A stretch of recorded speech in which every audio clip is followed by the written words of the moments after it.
dans la maison. Et Sandra, voyant la fortune s'évaporer, commença à montrer son vrai visage, transformant leur foyer en un champ de bataille de reproches et d'amertume. Pendant ce temps, Amina, loin du tumulte, n'avait pas simplement survécu. Elle avait dupliqué tout ce qu'elle avait reçu du divorce. Avec sa part, elle fonda une nouvelle holding, plus puissante, plus moderne, et cette fois exclusivement à son nom. Elle était devenue la preuve vivante qu'on peut voler le nom d'une entreprise, mais on ne peut pas voler le talent de celle qui l'a conçue.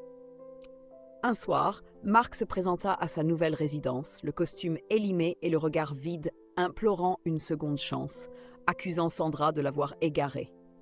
Amina le regarda à travers la vitre de sa voiture de fonction, sans haine, mais avec cette certitude glaciale de celle qui a juré de ne jamais regarder en arrière.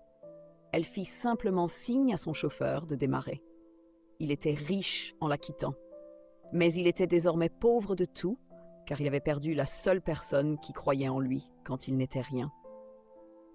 La chute de Marc et Sandra fut aussi spectaculaire que leur ascension avait été arrogante. Dans la grande villa de Bonapriso, devenue un tombeau de souvenirs amers, les factures impayées s'accumulaient sous la porte sculptée. Sandra, qui n'avait jamais aimé l'homme mais seulement le piédestal sur lequel Amina l'avait placé, commença à montrer son vrai visage. La douceur de miel se changea en un fiel acide. Elle reprochait à Marc son incompétence, tandis que lui, hanté par le souvenir de la clairvoyance de son ex-épouse, sombrait dans l'amertume. On racontait dans les marchés de Douala que Sandra portait la poisse, que sa jalousie avait fini par consumer tout ce qu'elle avait touché. Finalement, elle quitta Marc lorsqu'il ne resta plus rien à saisir. Partant avec le peu de bijoux qui lui restait, le laissant seul face aux huissiers et au vide de son existence. Pendant ce temps, le nom d'Amina résonnait avec une vigueur nouvelle dans les milieux d'affaires du continent. Elle n'avait pas seulement récupéré sa fortune, elle l'avait transcendée.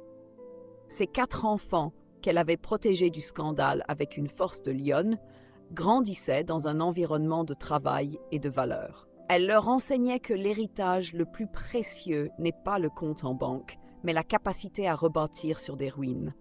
Amina était devenue une icône, une femme qui avait transformé une trahison dévastatrice en un tremplin vers une liberté absolue.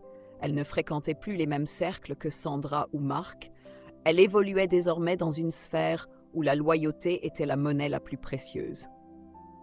Un soir, alors qu'elle terminait une conférence internationale sur l'entrepreneuriat féminin, Amina vit passer une silhouette familière dans la rue, à travers la vitre teintée de sa berline.